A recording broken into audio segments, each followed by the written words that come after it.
Last week on the Poisonrana Patreon, we talked all about the March 6th, 2014 edition of NXT in a brand new What's Next, and Kill Bill Volume 1 in an all-new Up Yours. I don't see the appeal in being in a gang. You're always gonna Especially die. low down like this. Like, the money can't be good this low down, and you're either gonna have to kill someone at some point, which I don't want to do. Right. Or be looking over your shoulder, maybe gonna be killed. Yeah. I mean, Don't be in a gang. They look like they have money because they're all in suits and dressed nice and have nice swords and properly trained, but not trained enough. Nah, they're not trained enough. Because she is killing. One girl is taking down like 50 people here. Here she takes down like... Get this show plus NXT retro reviews, wrestling reviews, movie reviews, and so much more over at patreon.com/PoisonRana, and it's only $5, so what are you waiting for? What are you waiting for, huh? What are you waiting for?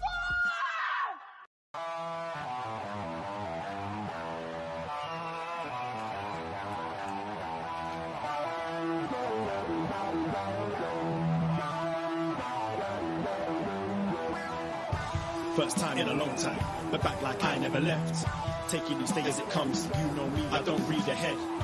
Watch me burn down everything, BDE on the TV set. When I'm in control on the road, you could never really know what's up next.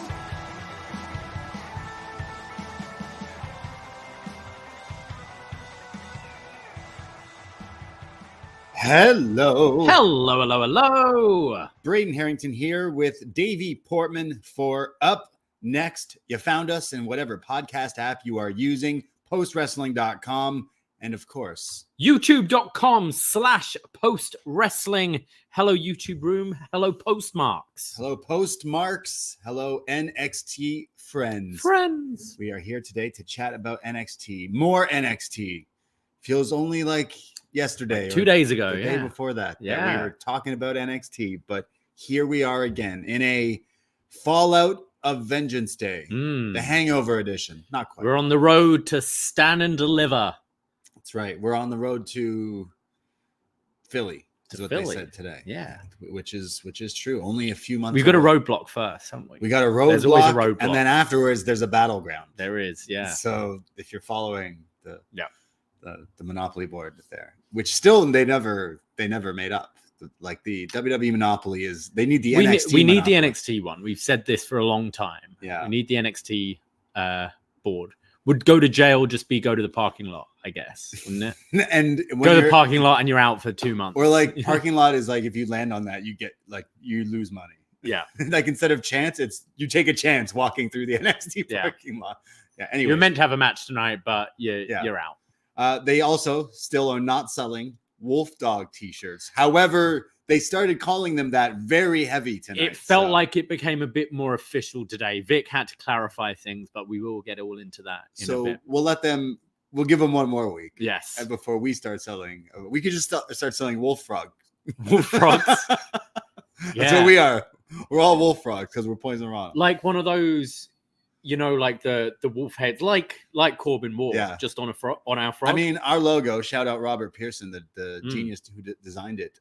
We basically said to him, can you put a lucha mask on a frog and have a skull on the lucha mask? And he said, hold my beer. And that's how our logo came about. But you could put a wolf head on top of that. I'm on it. The Wolf Frogs coming soon to Chop-Tees, which, by the way, is now with Post Wrestling, which is completely awesome. So go to chop-tees.com right now, our sponsor, if you will, because we have all our merchandise on there. There's the Poisonrana tab, the Post Wrestling tab, the WrestleNomics tab. It's crazy. Dickie made this site look so awesome. So go check it out. He's got some great merch on there, including some Poisonrana hoodies, the new CM Punk inspired Canadian made Poisonrana shirt, different variations, the classic ringer as well. There's so many great things on there. So go check it out. And free shipping, most places. And you get it so quickly. Like in a week, I got like all the stuff I ordered just for myself. So insane. Absolutely. We're already cooking up some stuff for Philly. We'll make sure we get it on the site ASAP. So any of you going to WrestleMania will get to, or just wearing at home watching WrestleMania, you can wear some Philly gear. But yeah, things are going really well. I believe there's a 10% welcome bonus going on right now. So if you sign up to Chop Tees right now, you'll get little discount on your first order. I just sent some world champs from our Patreon an email giving them a little bit of a bonus code for some of our merch as well on the website. So sign up to be a world champ, and maybe I'll throw you one as well there. But we have so much merch on there, and it's awesome to like finally sell our stuff, and we're super proud of it. So go support your small time content creators in the road to WrestleMania. And I mean that because all the money we make from it, which will be going towards our road to WrestleMania. Absolutely. Quite literally. Yes. So we are gearing up for our trip. So it all counts. So support your boys. Yeah.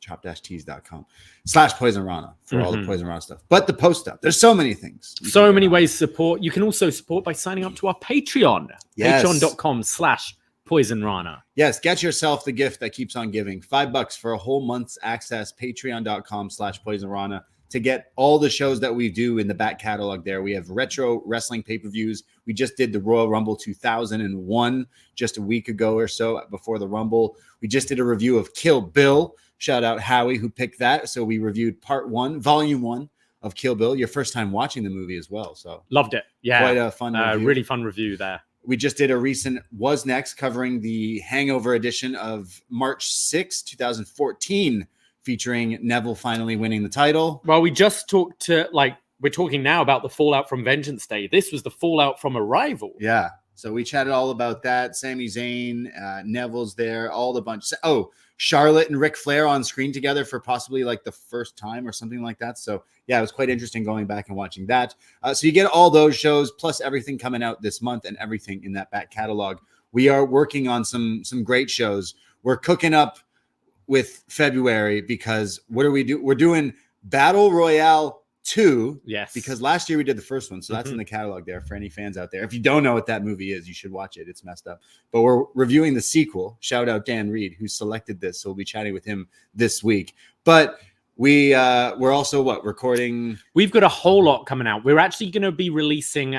We did an Elimination Chamber poll, and we were going to put this out later in the month, but trying to coordinate recording with different people. We're actually going to be releasing that early. And I can say it was a close race. Braden, did you vote? I didn't. I was going to vote Ready to Rumble just to piss you off, but I didn't do it. See, if you voted, things might have changed. Because I think there was only one vote between SummerSlam 2003 and is it No Way Out 2009? The double one with Edge. Wait, I want to vote. And SummerSlam 2003 won. So we'll be talking about the second ever Elimination Chamber match. Okay. We'll be doing that later this week. And then later in the month, we're going to be celebrating Black History Month with a show all about the Nation of Domination in our second episode of Poison Profile. Yes, we are very excited about this. One of the best stables, factions in the history of wrestling. And we thought we had so much fun going through the Von Erichsen. And obviously there's a lot more with the Von Erichsen, the Dark Side episode and the Iron Claw. But with this podcast, we're going to look through like the beginning and like the end, all through like the time of the nation. Yeah, if you listen to our Von Erich show, we went through every single kind of son and big moments in the career. And we're going to do it with this stable because even the Owen Hart induction into the group. Yeah, we'll be talking about it all. We loved our first episode of Profile, and I think this will be a great time to talk about the NOD. Can't forget Owen Hart, and can't forget that one guy with the glasses holding up his arm. Yeah. You know, that in the crowd, that one white dude. That's right, yeah. Yeah. That's basically going to be us doing this podcast. I think we saw that there were a couple of like other members that were in it for like a week or whatever. We're going to go through them. One day it'll be a Chase U retrospective as well. But. We're actually going to be joined by B Detroit from What Up Doe. See, we thought we were just too damn white to do this podcast. So we're having B on, and he's going to He's going to help go through, again, one of the best factions of wrestling. Everyone always talks about The Rock, and sometimes these kids forget that he was in the Nation of Domination. Well, I think it's a great time to do this show, obviously celebrating Black history within wrestling, but also with all the news going around right now with The Rock. It's a good time to kind of really talk about his breakout moment in WWF. Yeah, so that one we're recording in about another week or so. So get in some recommendations, DM us or at us on the socials and stuff of what should we talk about, any moments or marquee matches that must be talked about. I'm sure some people will write in the same, but we'll get up a feedback thread on the Facebook group as well there for people to write in, so we don't miss anything that we go through, because it'll be a ton of fun. And we've also got, to round off the month, it is also Sting month, as we're on the road to Revolution and Sting's retirement. So we are going to be doing a best match ever Sting, joined by Nate Milton, as well as this just like happened to, when the stars align, we're talking about The Crow as well, and a new episode of Up Yours with Chris Price. That's right. I can't wait to watch back that movie. I haven't seen it in a few years. So yeah, lots and lots of podcasts this month. So support your boys. $5 a month to become a friend. And finally, over on our free feed this Friday, it's Eagles Don't Hunt Flies. And this month, they're talking part 2 of CM Punk versus Dean Ambrose / John Moxley. And they're going to be talking about the AEW rivalry. I just got sent this. It's a bumper show this month. It's a big one. Great show between Martin Brandon from New Jersey and Dickie Bird here. So looking forward to where they go like listen. 4 hours.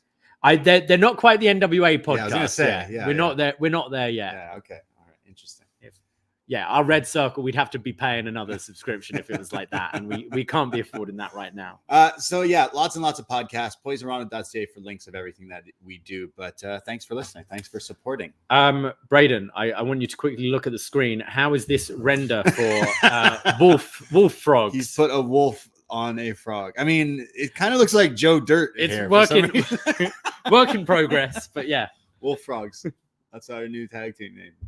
There you go. So we're going to get into NXT, but there's so much other stuff going on in wrestling. This upcoming Sunday, we'll be going live for a new free Poison Rana over there. So search Poison Rana in your podcast feed, hit that subscribe, but also check us out on our YouTube.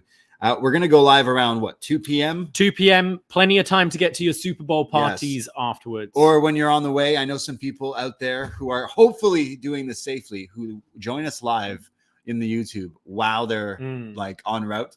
Some people are like, no, I'll just wait for the podcast and play it in my car. Yeah. Play it on my walk. Some people, no, I watch it live while I am on transit. And I thank you so much for the dedication, you people out there. But please be safe when you drive. Be safe, always. But I appreciate it and love that you're like, wow. It's like when back in the day, you'd be like, oh, I can't leave the car. Even though you're home, you're like, I got to hear the end of this song or hear the end of this bit. It's kind of in that new generation. So thank you, everybody. But there's a lot going on in wrestling. So this Sunday, we're going to chat about Okada's last match in New Japan. Oh, yeah. The Ospreay's last match as well. The big cage match they're doing there. Yeah. Pretty it's crazy. Like 5-on-5, isn't it? I think. Yeah, this week's going to be that New Japan show. We're definitely going to talk about that a lot. Some AEW Dynamite Collision on the road to the Revolution pay-per-view tomorrow night as we're recording this. It's Sting and Darby hopefully winning the tag titles, which I'm super hyped about.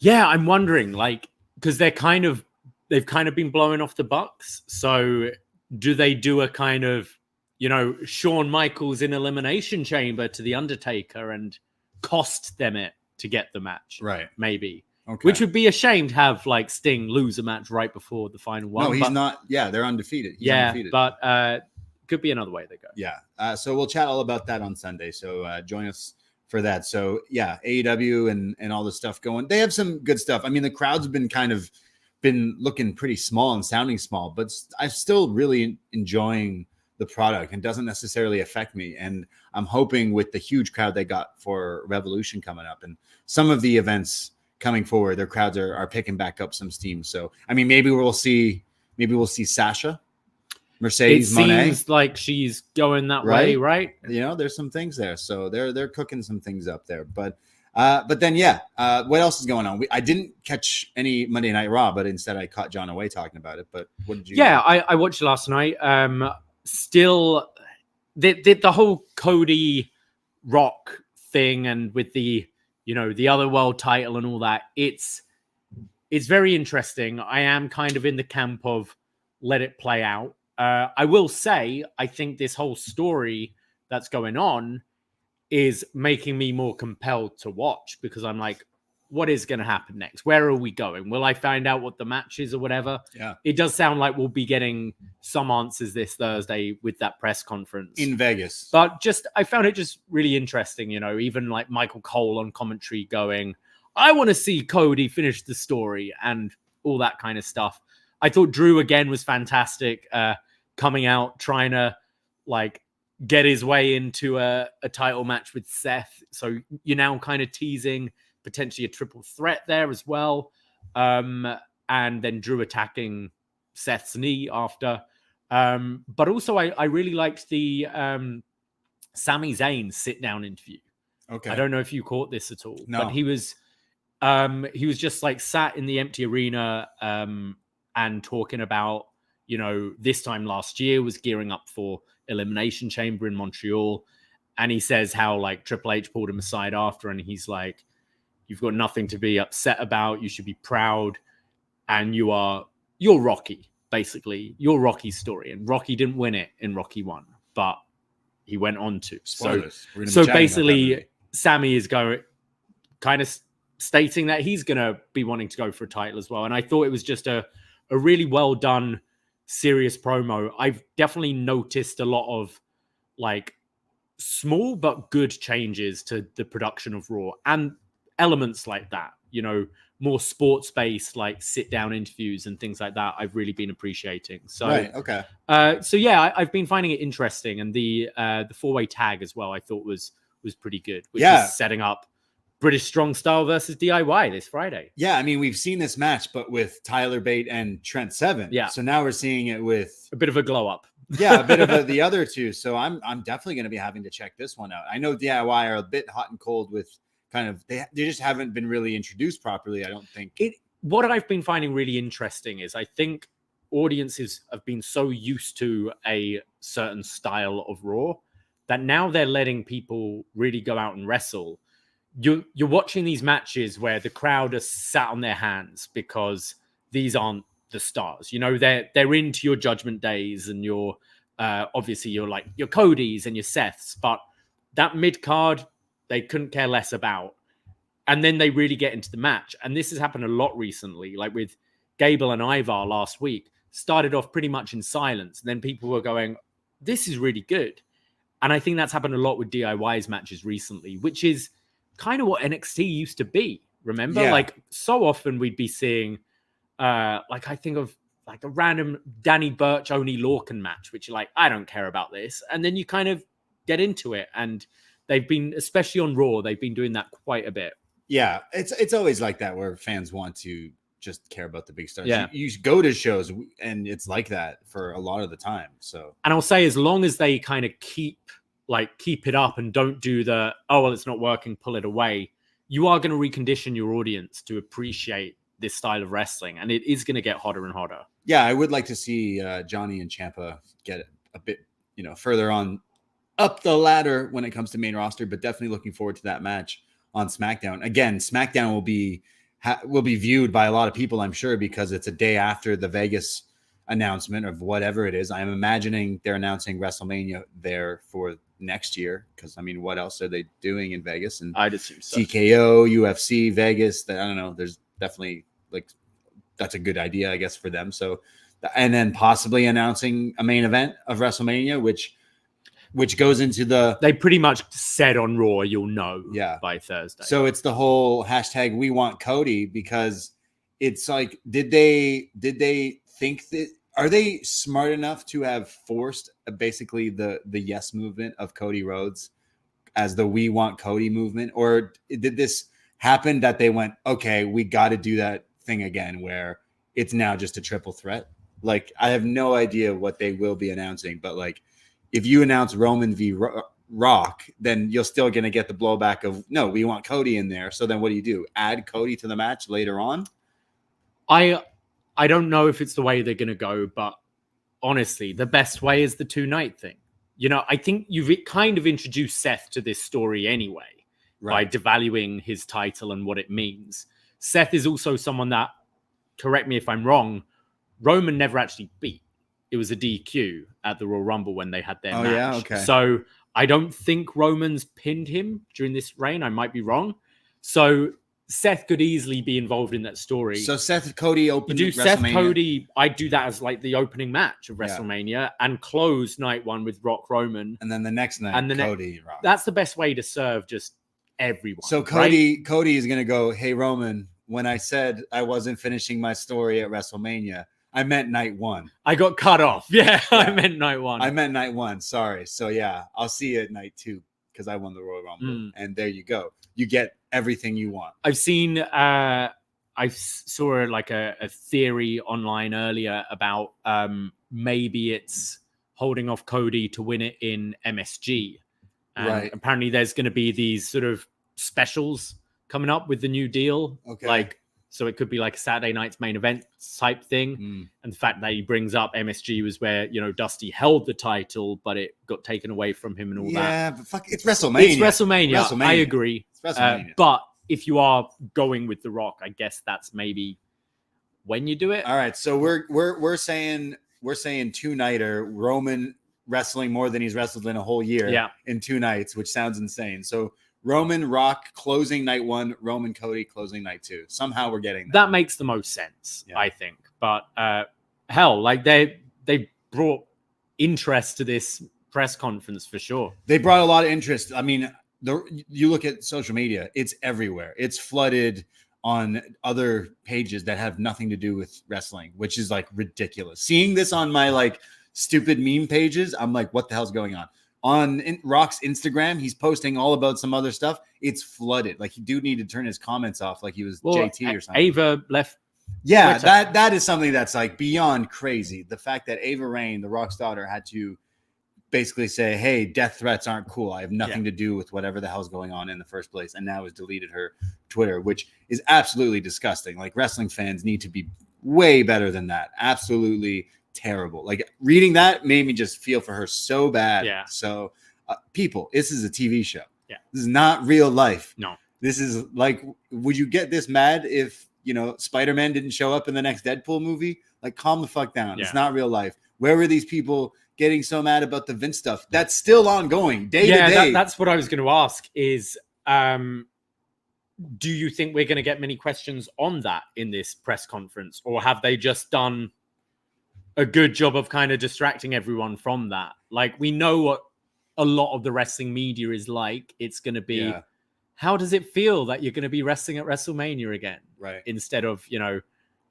proper questions and stuff. But I'd be interested. I think there will be a couple, but I don't think there's going to be a lot. Yeah, it's almost like, look, there's a lot going on right now. It's WrestleMania time. We'll distract them with all this stuff, but it's not going to make people forget, because every day there's stuff coming out and lawyers are saying these things and other people's lawyers are saying these things. And like, it's going to go on. It's going to continue. And who knows who else is brought down from all this stuff. And justice is potentially served for like stuff that, you know, it's all crazy. But like, seeing the like death threats for stuff about the Rock wrestling, it's like, whoa, shouldn't you be mad about like other things? And like, fuck, this is crazy. Like, I know I'm silly for liking wrestling as an adult. I know that. But then I see shit like that. I'm like, wow, what is going on with people? Like, do people do that? Like, I have to be careful here. But Swifties are like, there's the good Swifties, right? They love Taylor Swift and they support her. Then there's the crazy Swifties that'll like find out where you live and be outside waiting for you. Like, there's some crazy shit. Same in so much fandom, you know, and it goes too far. And I think I just find like what we said before, look, obviously, no matter what story you're telling, if you've been offered the chance to have The Rock versus Roman as your main event, you take it. You don't know when you're going to be able to do it. He's one of the biggest stars in the world. Like, it's something that will attract like non-regular watchers, casuals, whatever you call them, more than a Cody Roman rematch will do. Like, we know that. But it's just the whole way it's gone about. And with, like, Meltzer saying that apparently The Rock agreed to this January 3rd when he joined the board or whatever. And you go, well, then why did Cody win the Rumble? There's all these weird stuff. And you say, was it to, like, manufacture your own Daniel Bryan thing? The difference is Cody was already made. Like, we know Cody will be the champion at some point. It's when it happens. Whereas Daniel Bryan, it was like, are they ever going to fucking go with this guy? Like, it does feel different, but it's crazy. Very weird. So we'll see with that. I do hope they go that route, making Roman wrestle double duty and, beating The Rock night one and then facing Cody. And then you can get rid of the Cuck title and he's double champion, holds them both. We get the story. Yeah. Brandy, Pharaoh, DDP. QT. Yeah. QT could be there. Ricky will probably be there. Come on, Dustin. You go on loan, get a step in. Yeah. So there you go. We'll find out from this presser this Thursday in Vegas.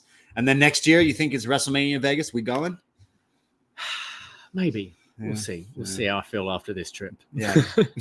It's nice. It sounds nicer than going to Philly in April. I'm not a big Vegas fan, to be honest, but I'd possibly be down. Exactly. We do have our own wrestling coming in this summer. I mean, we have Money in the Bank in early July 6th.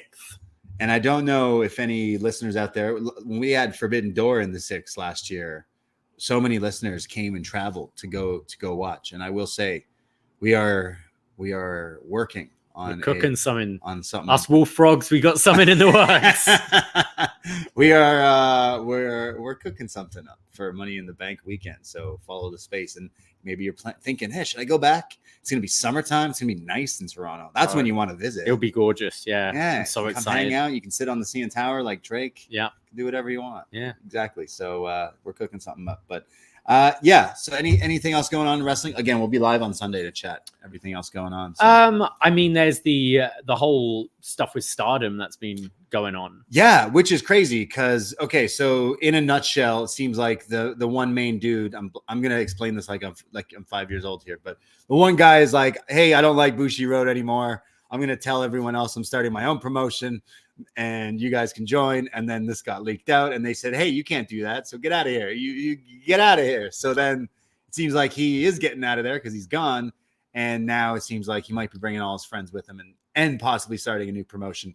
And I don't think it would be too shy to say that maybe there's something going on in cahoots with WWE, possibly with maybe they want to start their own little company. They've been tangling around with All Japan. We've seen that just recently. New Japan seems a little off limits with AEW, so why not go after? Well, we've known this global localization thing they wanted to do. You had NXT UK for a little bit. NXT Europe, is it going to happen? I don't know. NXT Italy, but they've been wanting to NXT do like NXT Japan, something like that, and they've been flirting a little bit with All Japan and.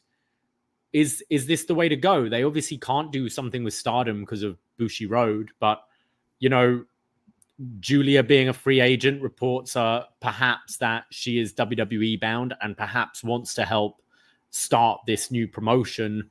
Definitely could be, what's the word? What's that corporate word? Some synergy between these two. Right. It wouldn't surprise me. Like there's a lot of wrestling promotions already. And now there's talk, this guy wants to start his own is like the rumor going, at least right now. This could all not be true, but like, it sounds like he wants to have his own promotion and his friends who some of the talents contracts end like in the next month or so. So therefore some of them could be free to go and join him in this thing. Another thing to add is talking about how we're going to WrestleMania weekend. Stardom's doing a show on the Thursday at 3 p.m.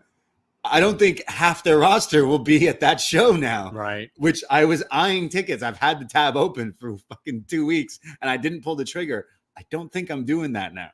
Like, you're not going to get all the people who are the like stars right now. So you have to look deep into the contracts. Who's are running out? Exactly. So pretty wild. And maybe again, we're just speculating that maybe there's some tie into, some of these talents working for NXT and WWE that would be pretty cool. It was cool when WWE NXT had NXT UK, and sometimes just barely they would send some people there and film some things like Josh and Briggs and Jensen winning the tag titles over there. And like, it'd be cool if they did that again and then did like Japan, the whole Worlds Collide concept, right? Yeah. You know? So mix around with TNA people or who knows what, but there's the idea of sending, like, you know, I watch a Maxine Dupree on Raw yesterday, who is, God bless her, but terrible. And it's not necessarily her fault. She hasn't been doing this for too long and absolutely shouldn't be having her first matches ever on TV. Yeah. Like, it's just not working. But, you know, I think having a kind of excursion kind of thing, when you're all training in your in-house and you're doing that, sending someone away for a bit, whether it's lending to even a TNA or going to Japan or going to like one of your European promotions or whatever, I think it would definitely help this performance center, you know, get a few more different flavors rather than all being PC trained.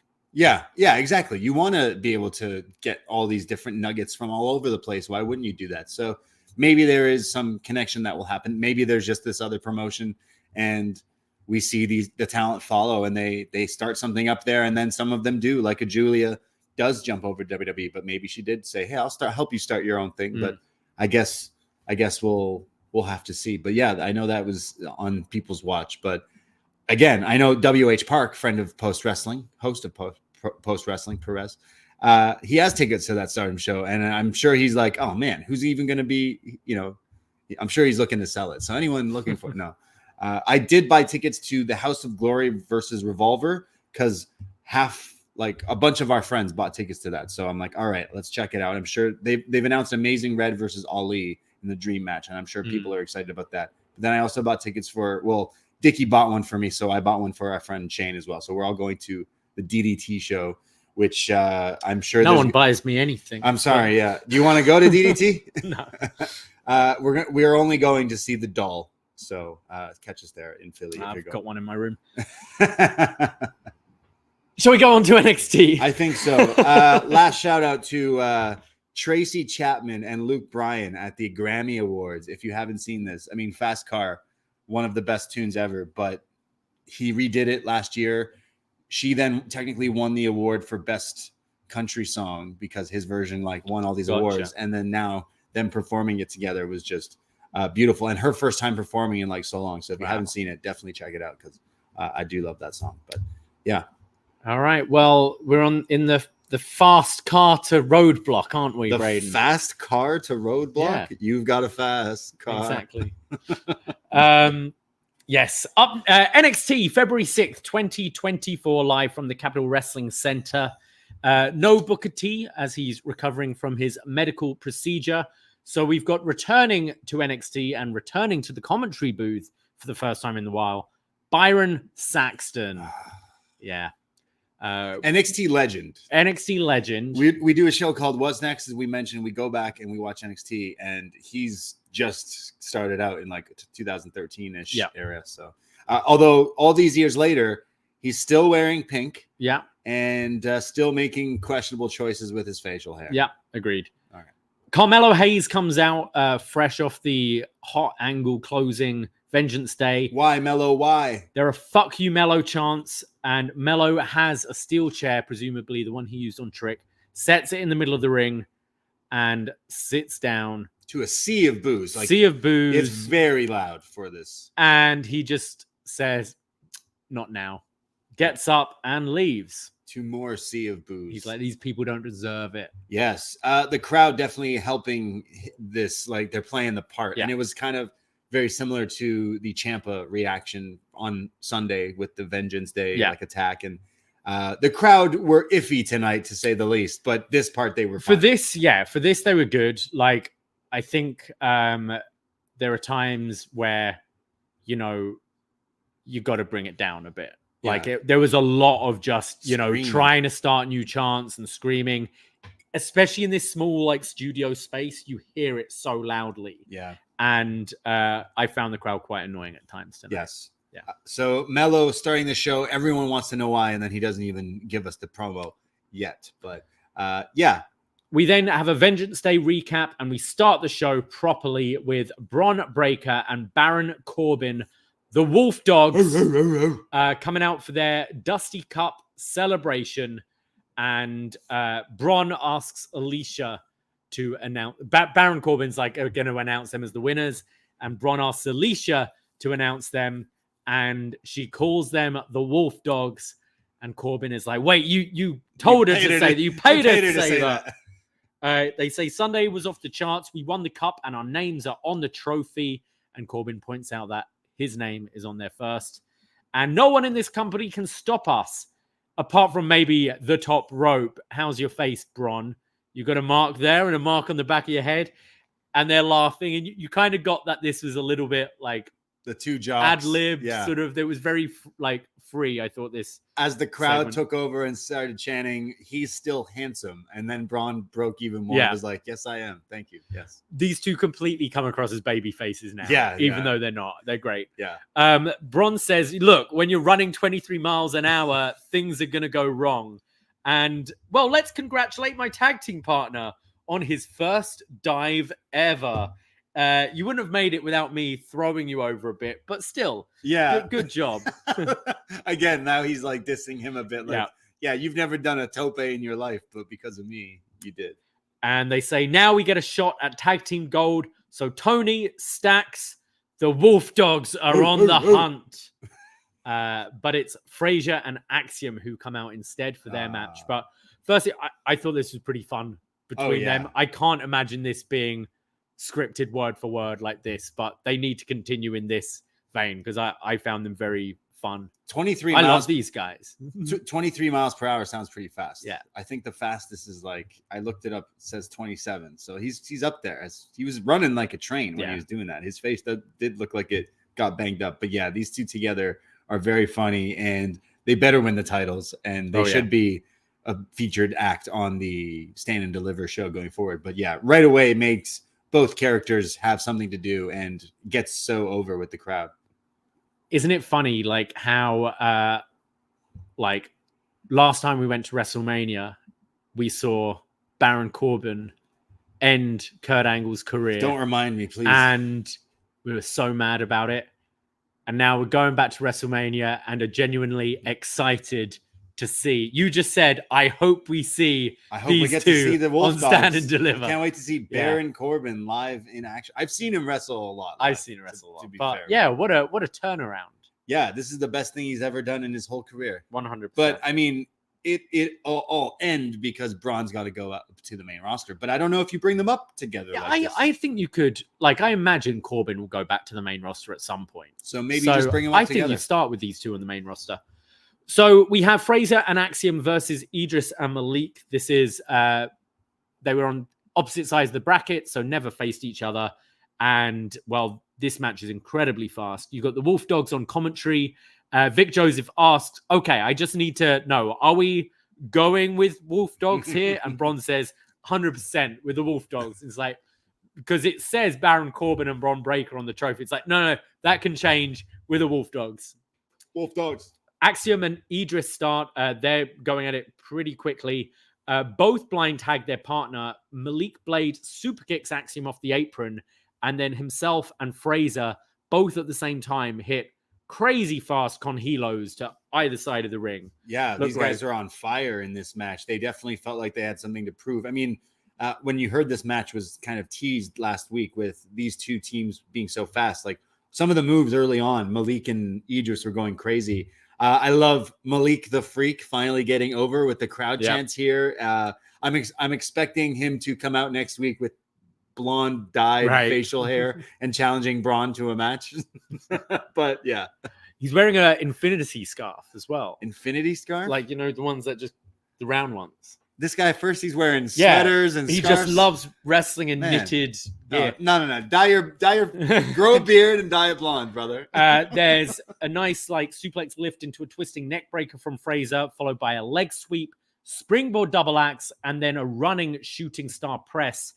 Axiom gets tagged in, and Edris just catches him with this knee to the face, tags in Malik, who delivers a high cross to Frazer, which gets rolled through. Sorry, Frazer hits a high cross, which Malik rolls through into this big fall away slam. Very Actually nice. showing off some power here Yeah. from Blade.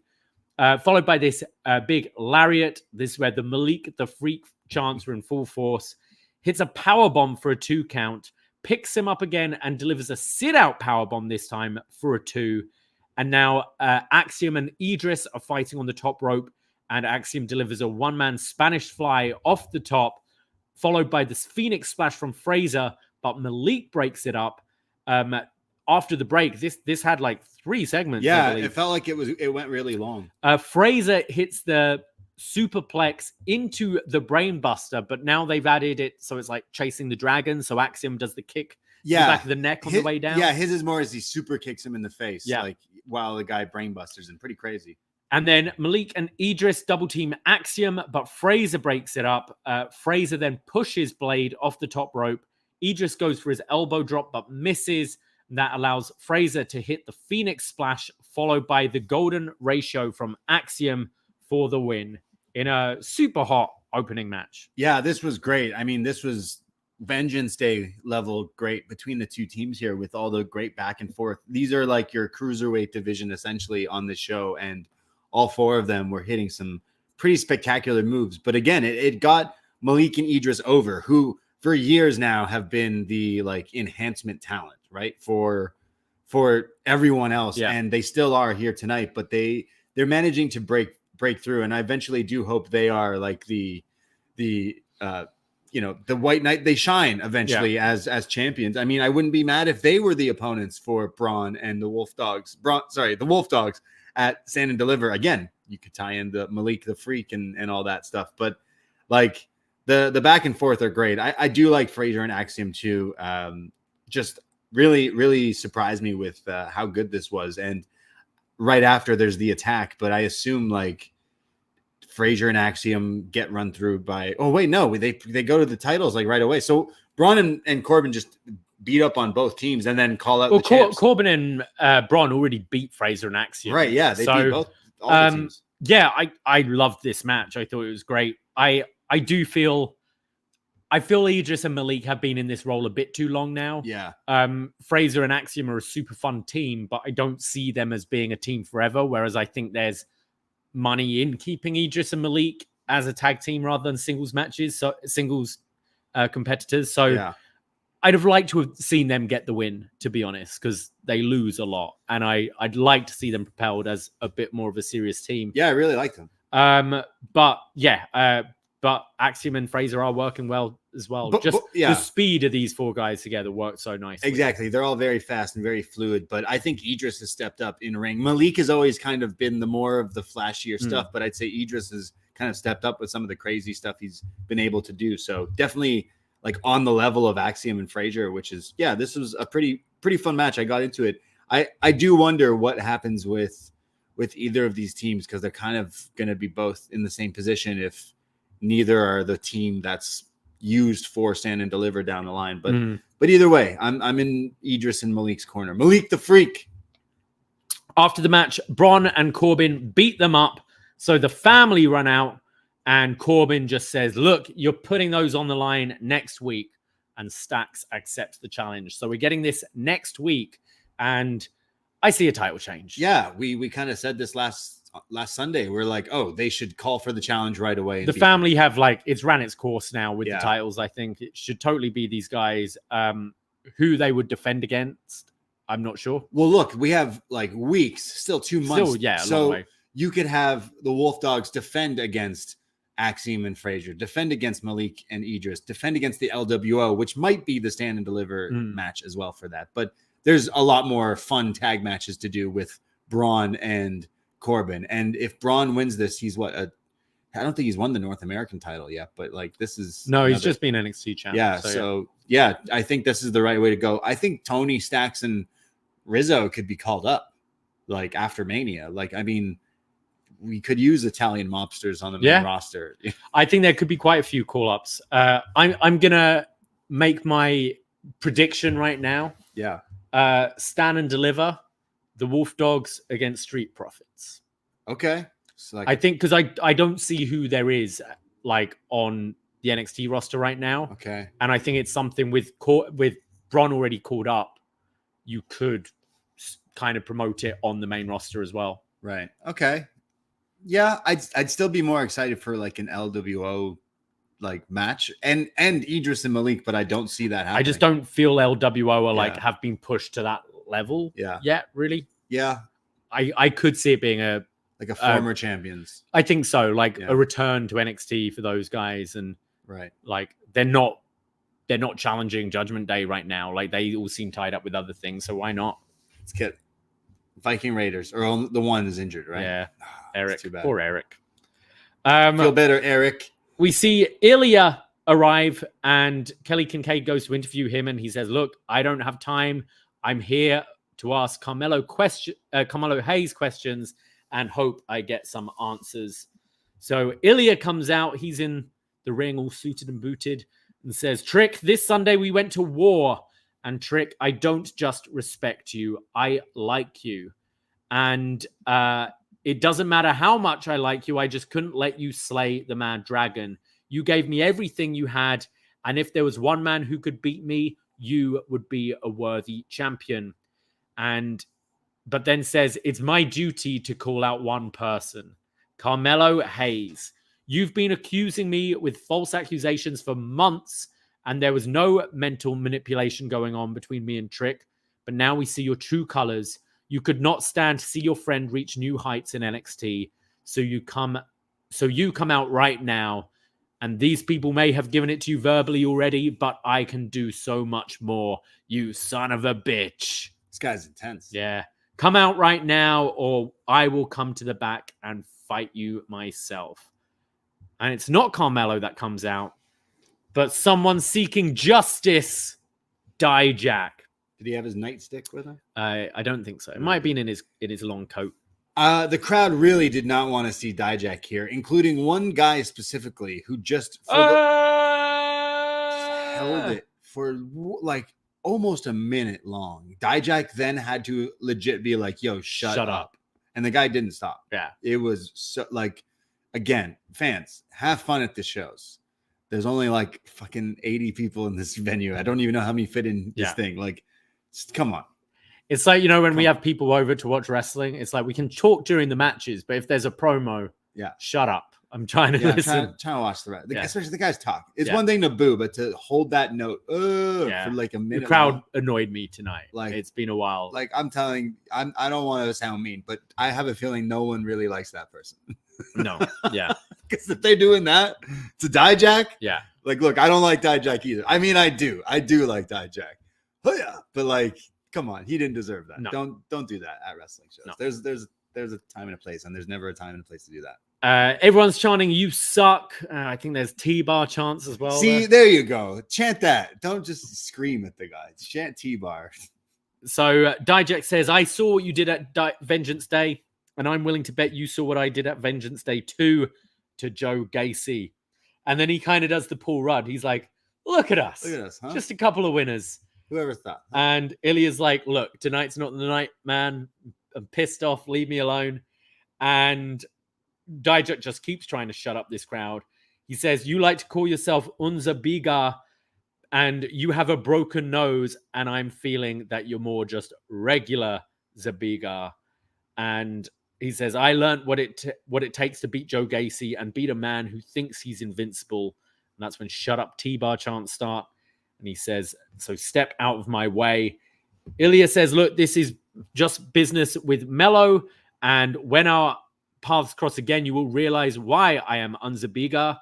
And Dijak punches him flush in the nose. Yeah, I mean, I'm assuming Ilja's nose isn't actually broken, considering his eyes like aren't huge, and he does wrestle later tonight. Yeah. So, but it does look beat up. It was bleeding a lot in that match on Sunday. So to show the slow-mo of this punch, he hit him in the face. Yeah. So like the guy was bleeding again. But he was bleeding from the forehead. So he's bleeding in it from another spot. So I noticed because he had a cut like by his temple, and then obviously he had the nose. But this cut was like in the middle of his forehead. What so the hell? Just, big pull apart here between them. Ilja's bleeding. Everyone's running out to separate This dude's them. intense.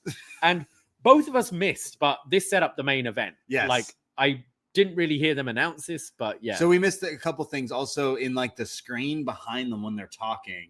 The logo of NXT, like slowly the graphic changed, and it had behind the NXT was like Gacy's mask. Oh, okay, like kind of staring at him, like the smiley face thing. So also kind of setting up that isn't over yet, and we might see the Joker Joe Gacy later tonight, which I'm calling him that from now on because that's exactly what he's going to be. But yeah, this set up the main event between Dijak and Ilja tonight. We see JC Jane and Thea Hale celebrating the success of the Chase U calendar. Yes, they saved Chase U. Yeah. With a calendar that sold out right away. They had the signing, first 300 people. They sold all those. They sold out online. I got a shout out listener, Alex Arbit, who was there in Clarksville, who bought us a calendar. And he probably just bought it for you. And he's sending it for us this week. So thank you, Alex, out there. We love our upNXT NXT friends out there. Very funny. So we're going to be behind a few months. Yeah, we'll get it by April. so my birthday's in July, so I can't wait to see who's July. I don't know yet. Yeah, who's Miss September? Yeah, we've got to wait, I guess. We could probably cheat and find out. I need to know who Miss September is. Yeah, it'll help finding out who the cast. I'll probably just get Andre with the hair and the tie up. I'll be like, that figures. The disheveled. Yeah. I want one of them with them playing craps in the streets. It's one of the calendar shots. But yeah, all those classic Chase U moments. So I'm pretty sure they're gonna make more of these things. So go order one if you haven't already. Like, look, guys, it's one thing to go to Chop-Tees to buy our merch, but you want to help save a school, save education. You want to help save the children. Buy a Chase U calendar from www.shop.com. Do yourself a absolutely favor, please. So Thea is saying that Riley Osborne has a match and that she should go out and watch in support. And JC says, "Look, you've already got your Valentine's Day date. You don't want to come across as desperate." She says, "Most of the thrill is in the chase. So play hard to get." Chase U. Oh, yeah.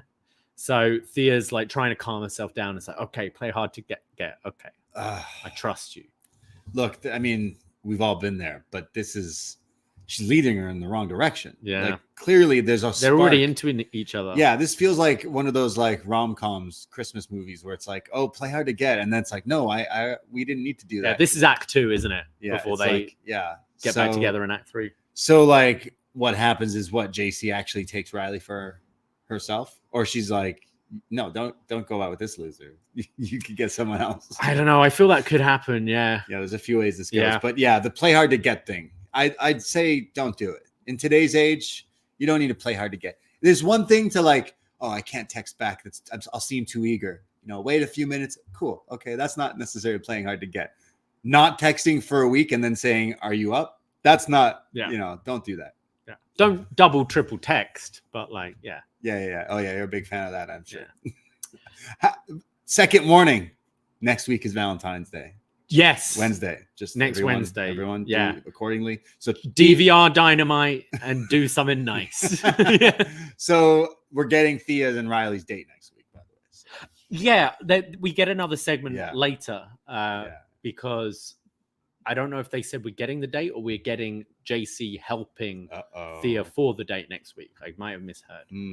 We see Von Wagner and Robert Stone, and Stone is kind of consoling Von over his loss in the Heritage Cup and says, you've got to get out of your head, pretend like it never happened.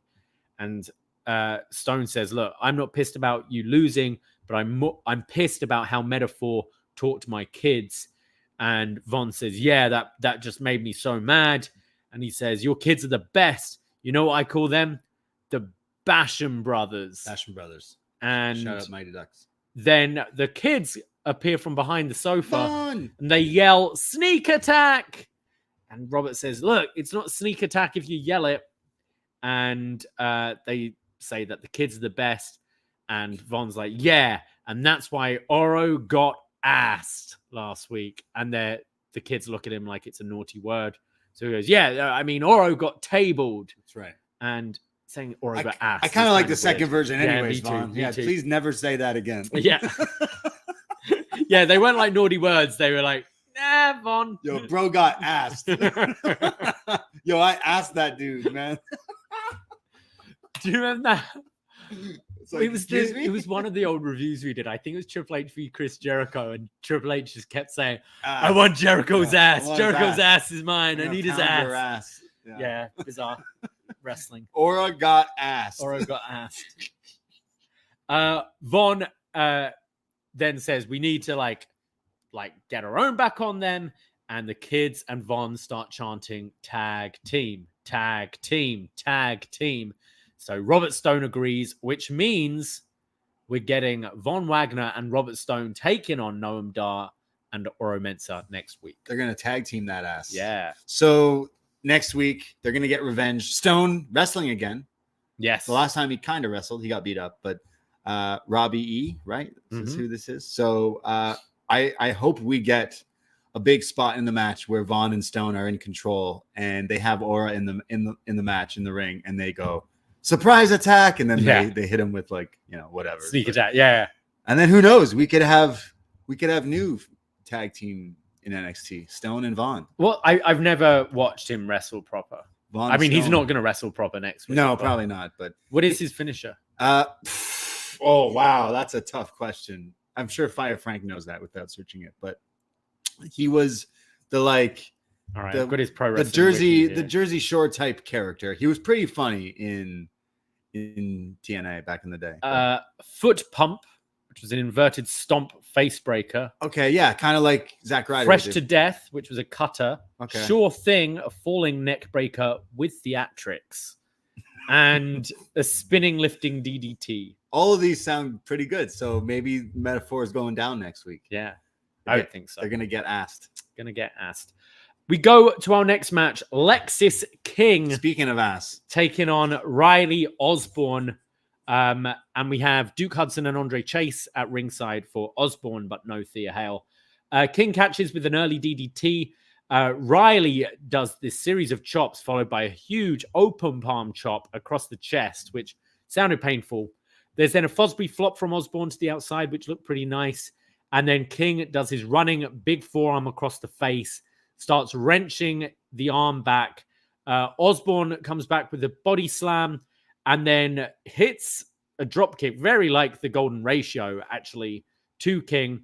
But King kicks out. Riley then goes up top and is looking and realizes that Thea Hale isn't out there and is momentarily distracted, which allows Lexis to knock him off the top ropes and then hits the draping version of the coronation for the finish.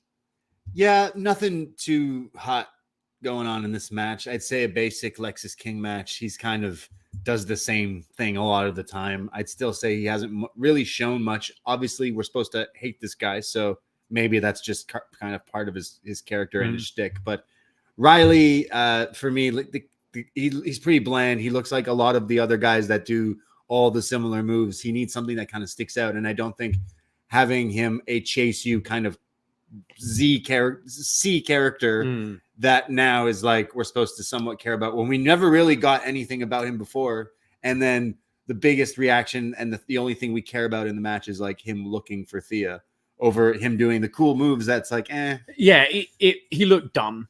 I'm kind of hoping that, you know, he will go off with JC James. Yeah, and way more exciting. He becomes just a heel. Yeah, way because better.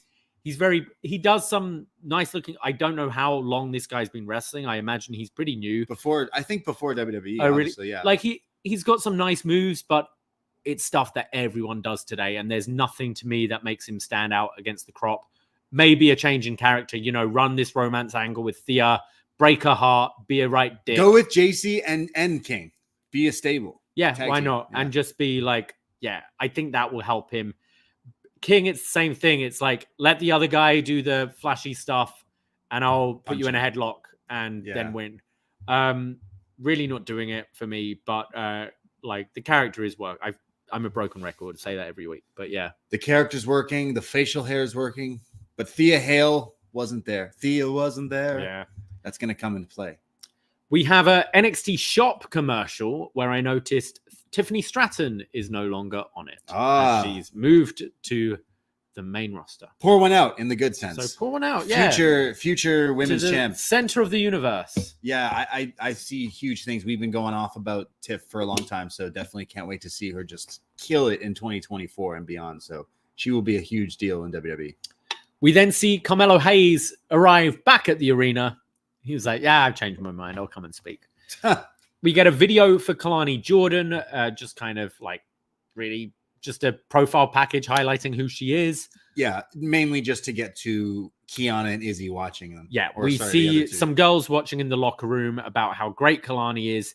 This is where Kiana James and Izzy Dane come in and tell them that they're pathetic for liking her and that everyone just seems happy to be here.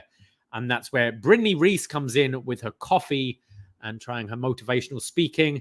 And the girls just bully her. They say, oh, that coffee is for me. And then Kiana goes, actually, I just remembered I don't like coffee. Pours it away and throws away the flask. And throughout this whole thing, you could hear they need to mute the crowd at some point. Yeah. Like, because it was just loud boos over all of this. Something was happening in as the ring. Melo was setting himself up in the ring. So so Kalani, so it's Izzy and Kiana who are like playing the Mean Girls character now and taking this poor girl's coffee and then dumping it out. At least they didn't dump it on her. No. But like it's just a waste of coffee. So I believe they're facing Brynlee and Kalani next week. Okay. Right. So we see Melo now sat on the stage. Oh yeah, this was great. And there are chants of "You're not him" towards him, and he says the villain is always the villain the hero is telling the story. You could not hear him. It was so loud. Again, the crowd were giving them shit because they were being annoying earlier, but this is when you boo. This is when you needed to boo the guy who turned on our hero. So they were very loud. He had to speak very like he didn't miss a beat, but you could tell he was smirking like, oh wow, okay, I really got them loud. He says, why does no one want to hear my side? Trick, I'm not jealous of your success. I allowed you to succeed. I wanted you to achieve the highest of highs. I wanted you to make your parents proud. And just when you got close enough, I had to take it from you. Just to remind you your place. Just to remind you what happens when you cross me. When you bite the hand that feeds you. And you crossed me first. We had an agreement. You would go for the North American Championship. I would go for the NXT Championship. And you let these people get in your head and believe your own hype. I thought we were on the same level. No way. You went behind my back to go after something that belonged to me. At that very moment, I knew I had to do what I had to do. So the $1 million question, what everyone wants to know, did I attack Shawn Michaels? You're damn right I did. I mean, he does say it. Yeah. We were waiting for it. I mean, the second this storyline kicked off, me and you were going off about like, oh, it's Shawn Michaels, Triple H 2002. Another page out of Shawn's book here with Triple H. Here in the role is Melo. This was so good. In doing the line. We were watching this. We were like waiting for it. And he even does like the little smirk that Triple H does before it. Damn right. I says, and I do it again if he crossed me. And then Trick's music plays. And Melo sort of plays like shocked and then laughs. He faked it. And he said, nah, Trick ain't here. He's laid up next to Booker T in hospital singing his song. Singing that stupid ass song. Damn. Even salt in the wound. Adding in that Booker T is away and dissing the track that everyone seems to like. Oh my God. He says, I'm one of the greatest North American champions. He held it for 2 days. Got caught up on his own hype and tried to push me to the sidelines. And no one on this brand gets past Carmelo Hayes. You wanted to be me so bad. You wear glasses like you're Melo. You slide on the apron like you're Melo. You're wearing gear like Melo. But you were always a trick. You are always my hype man. And that's all it is. And all it's ever gonna be. Yeah, you'll always be my hype man. And that's all it is. And that's all you'll ever be. Yeah, one of the best promos Melo's ever cut. I mean, from the way it started. With not only started, but earlier in the night with him being like, nah. And then it was kind of like an old school WWF Raw or SmackDown where the story's weaving out throughout the night as it will continue. But the way it came back to him in the ring, dimly lit, sitting in the chair, and then cutting the promo, and then you're damn right I did. So man, this was top stuff from Melo. I think it's good stuff when he starts it with, the villain is only the villain because the hero is telling the Yeah. story. And it is always the best villains are the ones who believe why they're doing what they're doing. Right. And things like, he says, no, we had an agreement. I would go after the NXT championship. You would go after the North American. That wasn't like, that was something Melo said to Trick. And Trick was like, I kind of have bigger aspirations. But in Melo's head, it's like, no, that's what we always agreed with. So I like it. It all makes sense here. Yeah, and sets up the story beautifully. And like Melo, we always said, like, once he turned babyface, he became a little bland again. And this is exactly where he needs to be. Yeah, great call from Vic Joseph afterwards. He goes, "You're not a Casanova. He's a coward." Yeah. I love this promo. I think it was one of the better ones he's ever done. And we've seen him as a heel in NXT before, and that was my favorite version of Melo. And seeing this version, I can't wait to see this version down the line in the main roster, because I think he's one of the faces that will be running WWE down the line. And if he's cutting promos like this, explaining things, every little thing makes sense. He keeps keep things modern while spinning the old Triple H Shawn Michaels story. So like, it's really good. And this match is going to be super hot, and we'll get into what this leads to after. But I thought he really did whoop that Trick in this promo. I feel you should have Trick's return happen on like a SmackDown. Have Melo having a match and have Trick attack him, throw the match out. Will people even know who he is? Like some people did. No, when he showed up, it's going to be like, I think it's a great way of getting people to be like, what was that? I got to watch NXT. Right. I think there's ways. It's interesting that they called Melo up when they did. So I think you could do some cross promotion. You could keep Trick off until Roadblock. Yep. And we'll get into that for sure. We get the same vignette we had on Sunday. Man has 3 faces. One the world sees, one his family sees, and the real one no one sees, but reflects the evil he truly possesses. As we're hearing like these footsteps. This one had footsteps. Yes. Who has footsteps in like their thing? Okada's music never had footsteps, did it? Who had? I don't know. There's someone just walking. Is what this is. Is it Okada? Oh my God. Who could it be? Who else? I don't know who else. If they're just giving it to someone who's there. We kind of went over this on Sunday. Yeah, we did.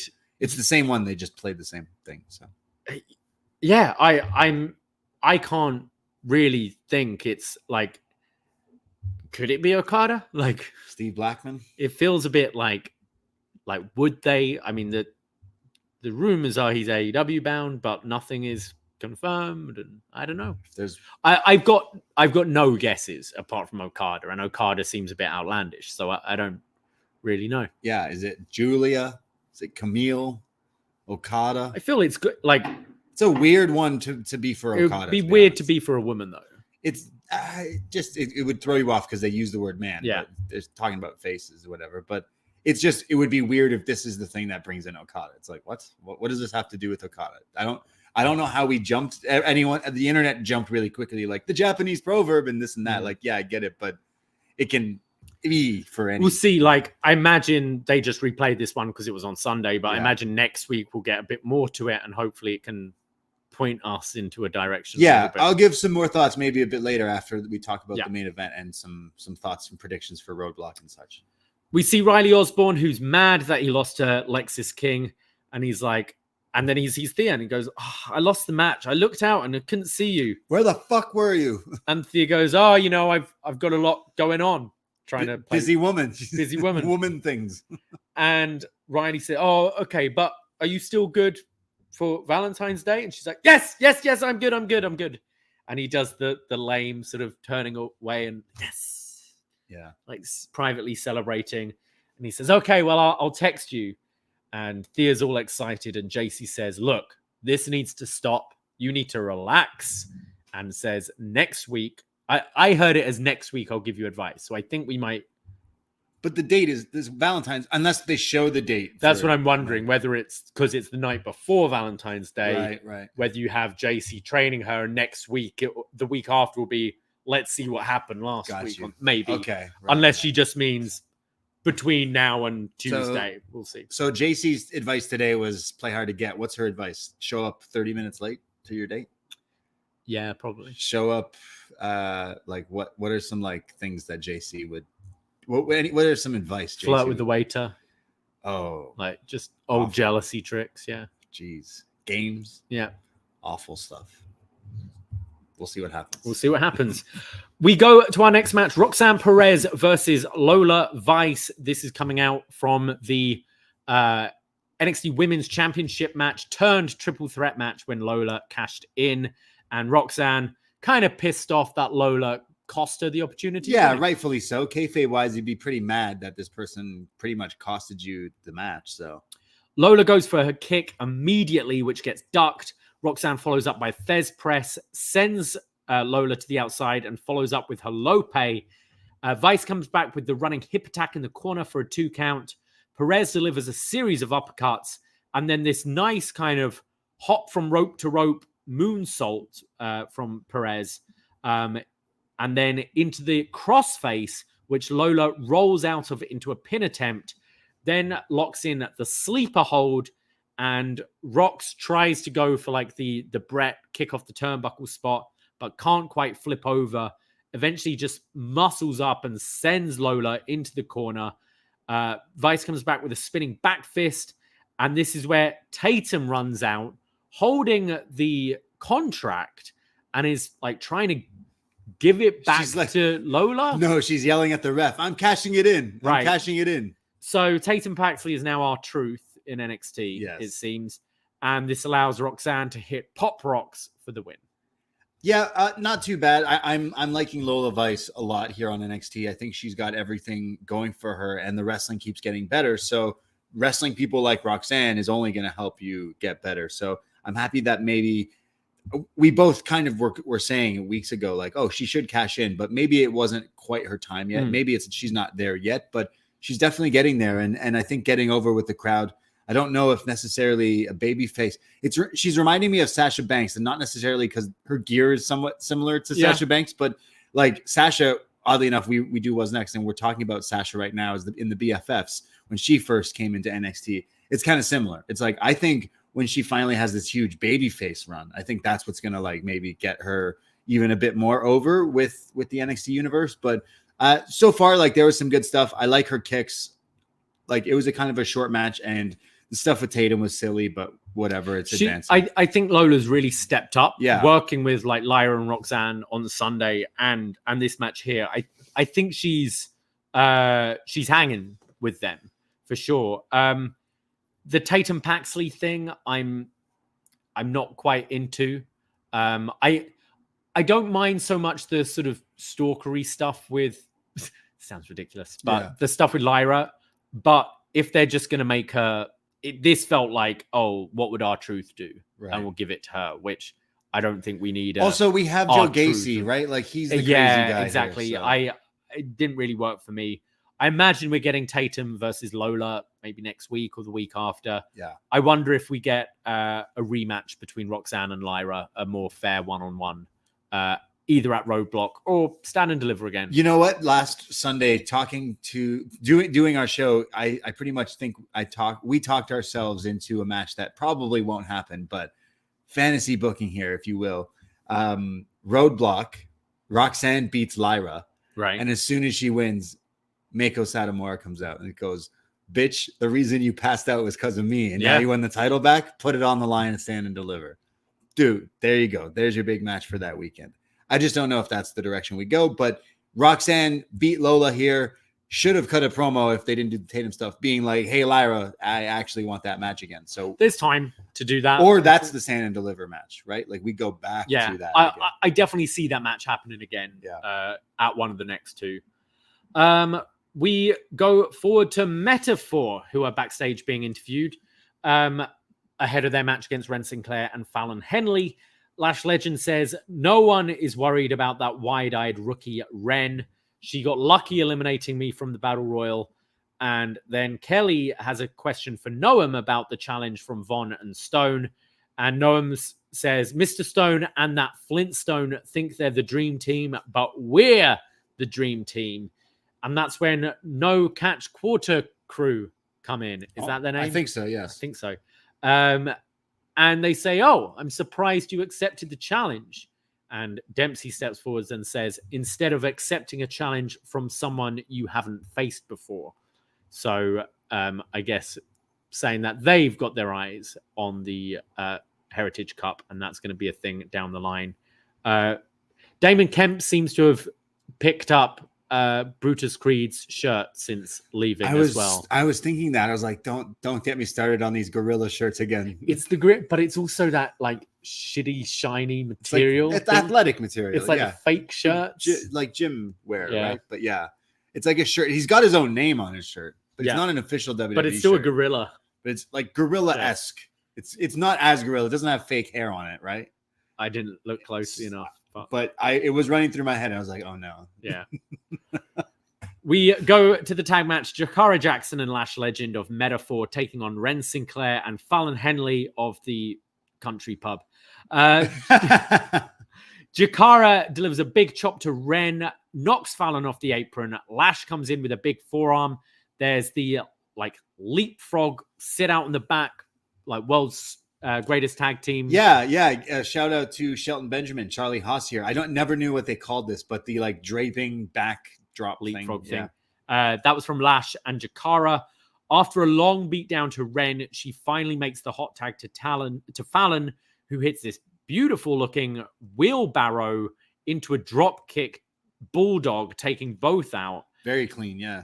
Fallon is then dragged throat first across the bottom rope, which forces her to make the tag back to Wren, who just runs straight into the big choke slam, sit out powerbomb. Slam dunk. Yeah, from Lash Legend for the win.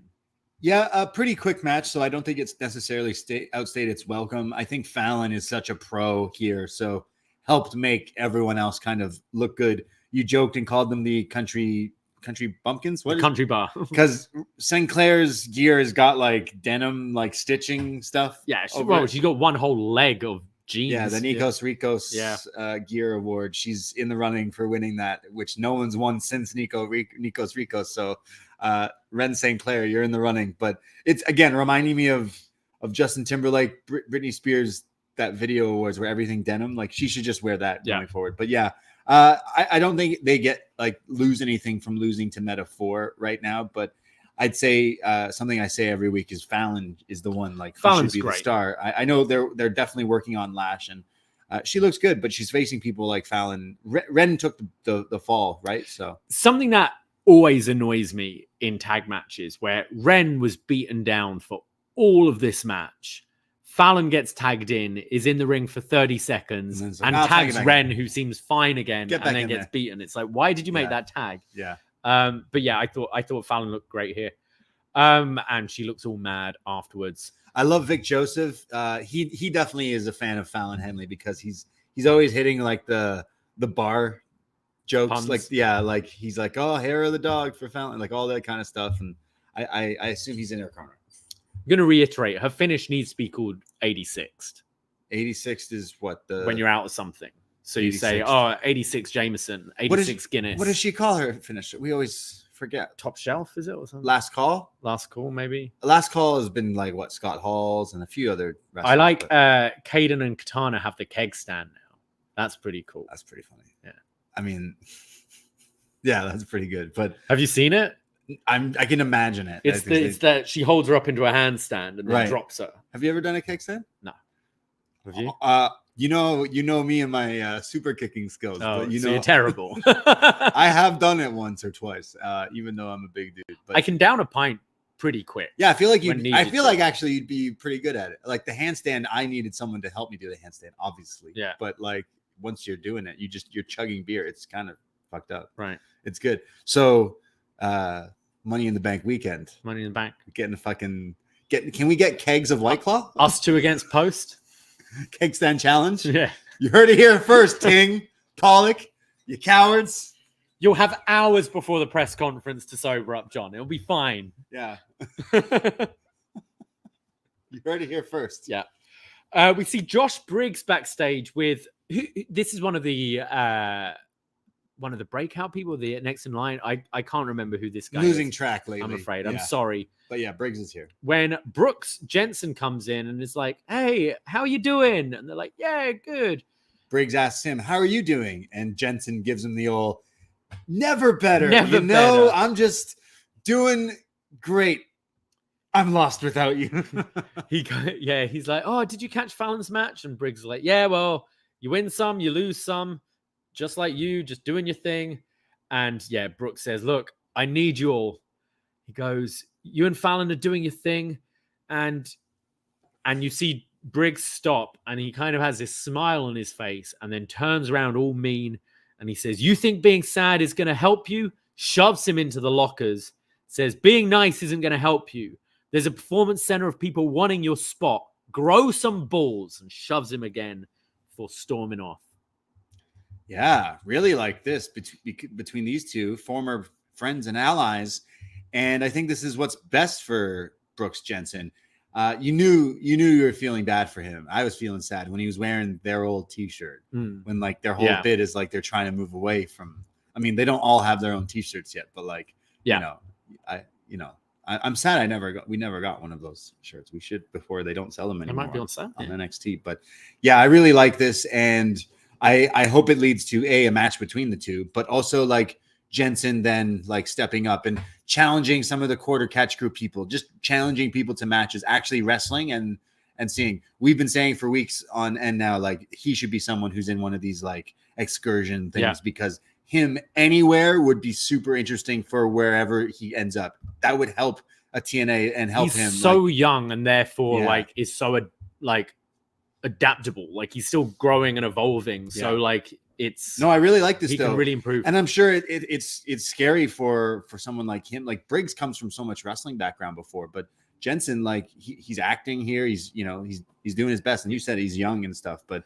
I want to see more of the wrestling. I've been liking Briggs's breakout. I've been liking Fallon's breakout. The story is what's Jensen doing. So what I liked here with Briggs as well is they're kind of they haven't turned him full heel yet. Yeah. And when I'm trying to remember, a few weeks ago, he did like an inadvertent attack, wasn't it? Someone, right? Yeah. He's pretty much Bradshaw. Not JBL, but Bradshaw. But here, the way he smiled before like shoving Jensen, it was like tough love. Yeah. It was like, he could have been all pally. Oh, your time will come and all that. But he gave Jensen what he needed here. Yeah. So was he being a mean heel dick, or was he actually, I need to do this to help my friend? And I think it was the latter. The way he was kind of looking before he did it, it was like I got to do this. Like, man, the fuck up. No, I liked it because I mean we've been following these guys and been supporting them, and I'm intrigued for sure. I need Jensen out next week. Obafemi, I want you. Do it. Yeah. Right? Like, what does he losing to Obafemi? That would actually work. Get absolutely murdered and still be like, all right, what do I do next? And then Briggs is like, no, I'm proud of you. What are you talking about? Keep going. Yeah, keep doing that Do shit. it. Yeah. They did air a video for Obafemi as well, being like, who's going to beat this guy? Nobody. We saw Jada Parker, who approached Ava Raine, and she's saying, look, I'm mad about what happened on Sunday, losing to the family. And Jada says, look, I just want Rizzo one-on-one. And Ava says, yes, I can do that. But with Tony and Stacks having their tag title match, they won't be ringside. And therefore, the rest of OTM can't be at ringside. Nice. And Jada goes, okay. And then just before she leaves, she says, Ava, I appreciate you. I kind of felt that was a nod to stuff going on this week. Yes. As we kind of mentioned earlier with the whole her deleting her Twitter and stuff and the ridiculous things wrestling fans. And I'll reiterate, I think Ava's starting to sound better. Like she's not as wooden as she was. Not like, she's not Meryl Streep yet, don't get me wrong. But she's getting there. Then Ridge Holland walks in and says, look, you saw what happened last week? Gallus tried to break my leg. So give me Gallus. Just really makes no sense. Give me Gallus. That sounds like, we always say it sounds like a disease. And Ava says, look, don't cut me off, but I'm not going to give you Gallus all at once, but I will give you them one by one. And if one of them beats you, this is done. It's over. So we're essentially getting a Gallus gauntlet match against Gallus gauntlet. Gallus gauntlet, yeah. Oh, that'll put butts in seats. Ask your doctor if Gallus is right for you. Yeah. We go to our main event. Ilja Dragunov taking on Dijak in a rematch from a few months ago. Yeah, I mean, look, we're not getting Melo versus Ilja here tonight. I think we kind of established that. But Dijak and Ilja have had matches before, and they've been pretty good. So these two are going to go out and kill each other, and that's what they did here tonight. Ilja's immediately delivering some suplexes. There's a big bombs away knee from the top from Ilja.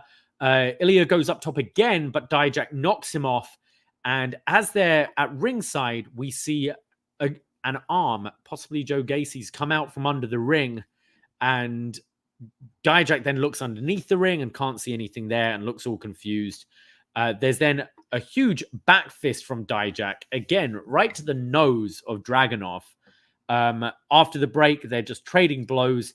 There's a big boot from Dijak, and poor Ilja, he's the Moxley of NXT, is just bleeding again. Yeah, he's always bleeding. I mean, he came out of the war from Sunday and that punch earlier in the night, but like, yeah, halfway through this match, this guy's a bloody mess already. Well, maybe not a mess, but he's bleeding. Ilja then gets Dijak on his shoulders, so Dijak hooks the broken nose to try and break it. Got your nose. But it doesn't stop Ilja, who delivers a Death Valley driver into the corner. That was crazy. Goes for a senton off the top for a 2 count. This is where the crowd were getting annoying and they started chanting whoop that trick, which is like, okay, neither of these guys are Mellow or Trick, so why? There's then rapid machine gun-like chops in the corner from Dragunov, followed by a slap to the face. Dijak comes back with a knee to the nose, this poor nose, and then a huge sit-out choke slam. Dragunov is coming back with headbutts, a spinning back fist to the chest, to the back of the neck, just back fists all over Dijak. The Constantine special then gets blocked with a huge lariat, and then a big springboard elbow from Dijak, but on landing it, he starts selling his elbow that kind of got hurt earlier in the match. As he's checking on his arm, Ilja follows up with a running knee to the face. Dijak is crawling to the apron, and that's where Gacy appears from under the apron, smacks him in the head with... Oh, yeah. Was this a toilet plunger? What was this? No, I mean, he's basically doing the whole Joker bit, and literally now, because he's got the boxing glove on a like zigzag spring thing. So you pull it back and then you push it forward and it like extends the arm to like, and like punch him in the face, like comic, like cartoons, Joker shit. Yeah. So this hit Dijak and allowed Ilja to follow up with the H-bomb for the win. Yeah, when Gacy lost to Dijak after he got knocked out, he was smiling like Jack Nicholson's Joker. Now he's literally doing the Joker thing. Like, so many wrestlers are like, oh, I'll just be like the Joker. Like, multiple variations of the Joker through the years of media have inspired so many wrestlers to do ridiculous things. Yeah, I'd take this over the other shit. Yeah. Like, fair enough. Like, it's closer to like what he was doing on the Indies, right? Like, yeah. As I said, kind of Mankind-esque, just keeps coming back for Mankind more. Cartoon character. Yeah, something along those lines. So I imagine we go to another match with him and Dijak. But this was pretty great. Like, earlier in the night with that opening tag match, I said to you, I'm like, whoa, I don't think we're getting any better wrestling than that. But I would say this main event definitely surpassed that just by a bit, because Dijak is huge, and he's a guy who's doing like springboard elbows and all these crazy moves, like very impressive. It's always been his like character or lack thereof that's held him back. But when it comes bell time, the guy like always delivers. Yeah, I give Dijak a lot of credit. You know, like he stuck it out through all the kind of T-bar shit and all that. He hasn't got the best character now. I can't see him, unless he forms some tag team, I can't ever see him winning a championship at this point in any of WWE. I mean, could you not just do this gimmick on the main roster? Yeah. The boss man type character, like Justice, all this and that. But like, I don't know. I would rather have him in NXT where he still gets to work these kind of matches. Right. Whenever he's in a match, he delivers and goes for it. Yeah. I'd much rather take that than be in a jobber tag team or whatever on the main roster. And it's just, I think I look back to when we first started covering this guy in NXT. I think there's so much potential for him to be a bigger deal.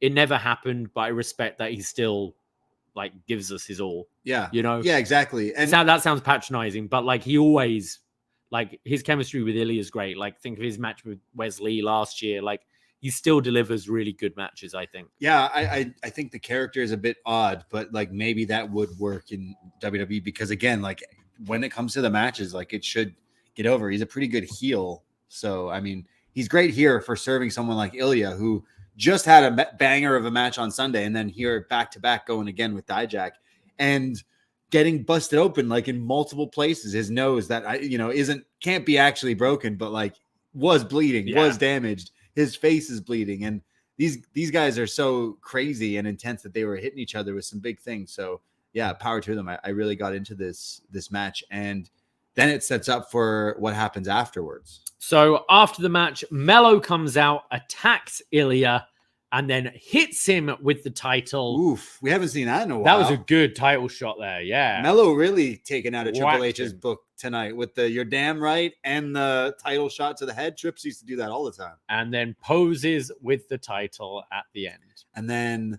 as the crowd are booing him in unison as they chant, "Trick's coming for you." So yeah, great NXT. Honestly, like it was a good show. I really got into the main event. Like I mentioned, the opening tag match, also really good stuff. But the highlights was the story of Melo and Ilja and everything that's going on. And I mean, to kind of jump ahead, I imagine that we're gonna go to what we kind of predicted on Sunday is Melo versus Ilja at Roadblock. You flip the title to Melo. As soon as he wins, Trick's music hits, but this time for real, Trick returns, thus setting up our main event for Stand and Deliver. I think you're going to get exactly the beats of Ciampa Gargano. Yeah, exactly. I think Trick will cost Ilja inadvertently the title. Wow. That's what they did with Johnny, and right? Yeah. Johnny came in, accidentally super kicked Aleister Black, and Ciampa beat him for the title. I think they're going to do exactly the same thing, and that's fine. I think this story should have the title. I think it should be Trick beating Melo for the title at Mania weekend. And I think you give Ilja some huge, hopefully Okada. Yeah, a big NXT send-off match with, like, if it's Okada, that would be fantastic. I don't know who else could be the option. Yeah, okay, so yeah, a lot to unpack. Is Stand and Deliver easily main eventing by Carmelo Hayes as champion and the challenger being Trick Williams, and Trick finally, hopefully beating Melo there and having their Johnny and Ciampa moment. Yeah, that's got to be the story. And if Melo's delivering promos like the heat he brought tonight, I can't wait because the next 2 months of NXT is going to be great. And the Roadblock, easily Melo versus Dragunov again now with Melo as a proper heel is way more interesting than it was before. And yeah, you give the title to Melo, that's great. Then Ilja's clear of the Trick Melo gang situation, lets him out being alone on his own here. And Stand and Deliver, you can easily just put him in a big dream match scenario, whether it's, we're joking, it's Okada coming into WWE. Are we though? Like, I don't even crazy. know. Yeah. Like, that seems where I'd slot him. Okay, like, all joking aside, if there's anyone else, you could put someone from the main roster. Obviously, I wouldn't just take Gunther and put him back in there, but like, there's an idea. Someone like that, right? Like, you bring your Chad Gable. I don't necessarily think is that on the same level, but you bring someone down who you know is like, oh wow, he's facing Dragunov. Like, that's pretty cool. If it was a whole other thing, in another universe, I'd like to see Dragunov Danielson or Dragunov Zack Sabre Jr. But like, no, we're seeing someone. Hopefully, it's this three masks of a person. And if this somehow is in fact linking to Okada, which sounds crazy that that's even a sentence that's coming out of my mouth, but imagine that's what we're getting. Like, who are the other like free agents? I really don't know who's like big enough. Tama Tonga. I wouldn't say that's big Jacob enough. Fatu, is he free agent now? Like, okay, but like, that's what I mean. Like, who else could it? This is clearly a debut. Yeah, unless it's a return, and who's out injured right now? I would say it would be a bit of a letdown for Tama Tonga, even though like good for him to come to WWE if he is, but I don't know if that's the case. I agree. I can't.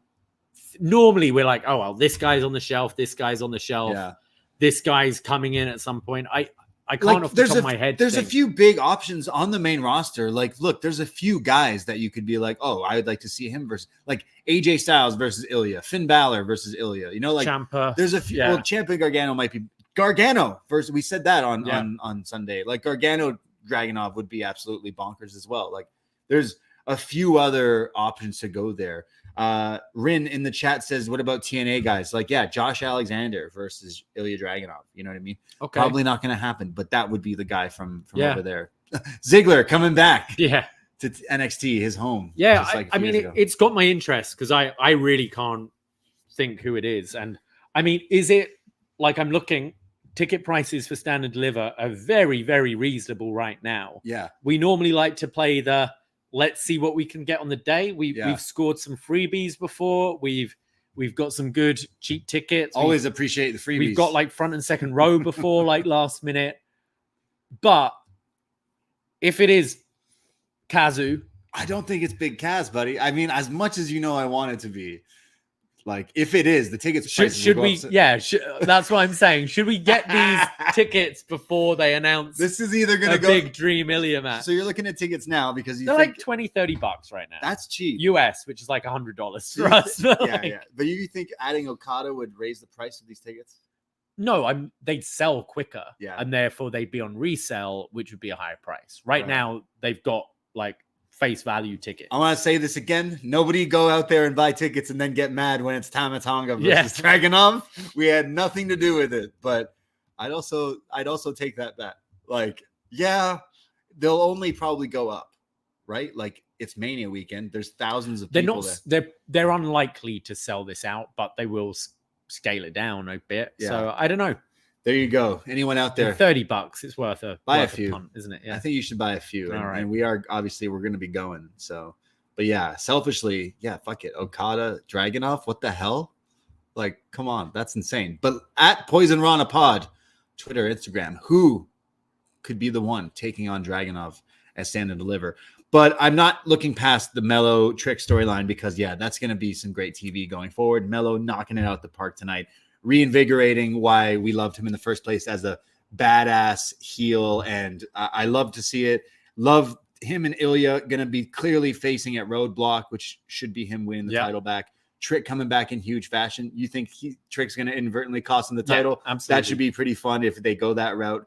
Either way, the main event of Stand Deliver is Trick Melo for the title. I'd even go as far to say, fuck it, first encounter should just straight go to the like no holds barred or whatever type match because like there's bad that's if we're going by like the Shawn Triple H. Well, unsanctioned. I'm thinking more just the classic the NXT feuds, which Ciampa Gargano and started with O'Reilly and Cole and that. Yeah. But the first one, it's the heel wins, isn't it? So, but Melo already being called up, I can't see them doing a But then we got Battleground in May. Yeah. Which is going up against Double or Nothing, by the way. Damn. Saturday night pay-per-view. We can worry about that then. Yeah. But yet, obviously we don't know any of the matches officially yet for Stand and Deliver, but I think they're building up to probably the biggest NXT show they've done since the TakeOver era. It's the fact that we're talking about like Trick v Melo, which has been built up really well. Yeah. Potentially Lyra Roxy again, or Lyra in another big match. Yeah.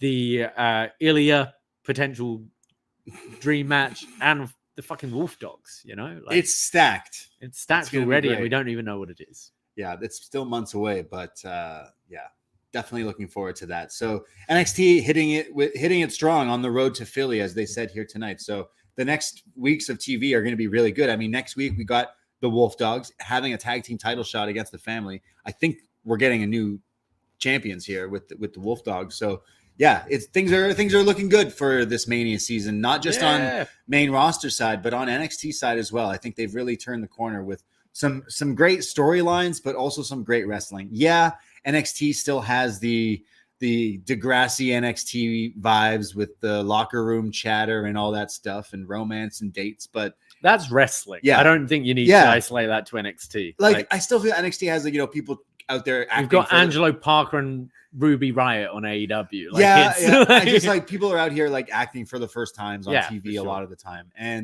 But yet I still get my wrestling, which I got from this week, and the great promo from Melo. So yeah, thumbs up for me from this week.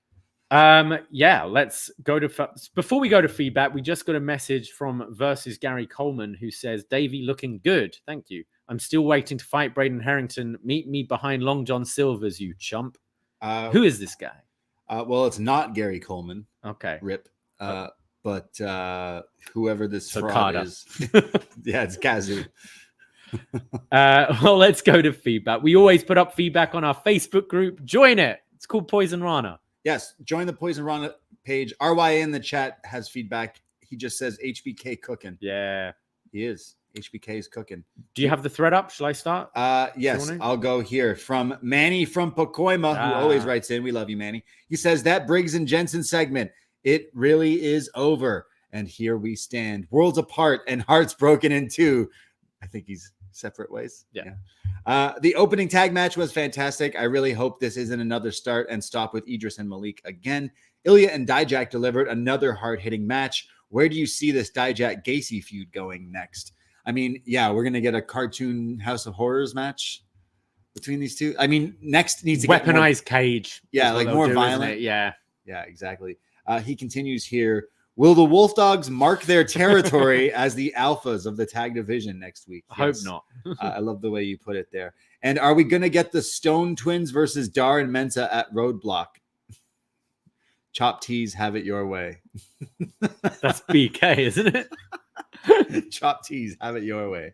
I like that though. Let's use that. Let's use it. Yeah. But yeah, I'm loving it. How's that? Chop Tees, I'm loving it. Yeah. So yeah, the Stone. He's asking if Stone's little children will face the metaphor, possibly. I mean, we had Nicholas, didn't we? Yeah. And there's two of these guys. Yeah, why not? Yeah, we had Nicholas. We had Goldberg's kid with his shirt off, who's doing Gage fantastic now. He's like a serious football player now. So, yeah. Thank you, Manny. And we go to Magan, who says, Carmelo Hayes soaked up that heat like he was Tommaso Ciampa circa 18. Dragunov Dijak was very good, albeit not on the same level as that last man standing at Battleground. The opening tag between Axiom, Frazer, and Blade Enofe was tremendous. Roxy Lola was good, with Tatum continuing to horse around. The ending left me with an idea of Roadblock's main event, Ilja and Melo Part 4, with Trick making his return. The feud is hot enough that it won't need the NXT title. In addition, Bron has finally got one foot the door, with Aldis and Pierce gunning for his services these last few days. Personally, I hope his tag team run with Corbin gets ported over to the main roster. That would actually be very funny, yeah, because they're like negotiating with his contract. You could have Bron be like, look, I'm coming, but I'm bringing my mate Baron with me. And both are like, go and talk to Nick about that instead. Yeah, we don't want him. Yeah. Thank you, Megan. Yes, thank you, Megan. Join the Poison Rana Facebook page again if you haven't already. So there we go. That was up next. Yeah. We hope you enjoyed listening to us banter on about some NXT. We got a lot in the post wrestling room tonight. Thank you for joining us live in the YouTube. You can always catch the YouTube replays. And of course, we're live on the post wrestling feed, but search Poison Rana in your YouTube feed and hit that subscribe, because we go live every Sunday, and we will be going live this Sunday at 2 to chat about Okada and his last match against Tanahashi in New Japan, plus Ospreay's last match featuring the cage match. We're going to chat all about that this weekend, plus some Dynamite chat, some Collision, that luchador who lights things on fire. Hechicero, yeah. Lit, literally. So lots and lots of stuff coming this Sunday. So search that in your podcast app as well. But we go live on Sunday. So find us on socials at Poison Rana Pod, Twitter, Instagram for everything else that we do. And of course, we'll be back next Tuesday for a new Up Next on the road to Philly. That is right. Yeah. Chop-tees.com for all the merch for Poison Rana. I myself, Braden Herrington, you can find me Twitter, Instagram. I am at the Bray D. And you can find me at Davie Portman. That's it. That's all. Take care. Goodbye. Be safe. And you're goddamn right. Ahoy!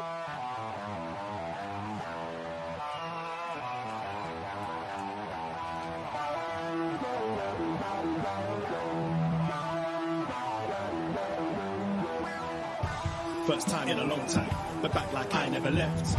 Taking each day as it comes, you know me, I don't read ahead. Watch me burn down everything, BDE on the TV set. When I'm in control on the road, you could never really know what's up next. I was like, hey, I know you're doing the anything. I'd already sent him all the stuff before. He was like, do you want me to still do that? And the same email, I was like, yeah. So and we're still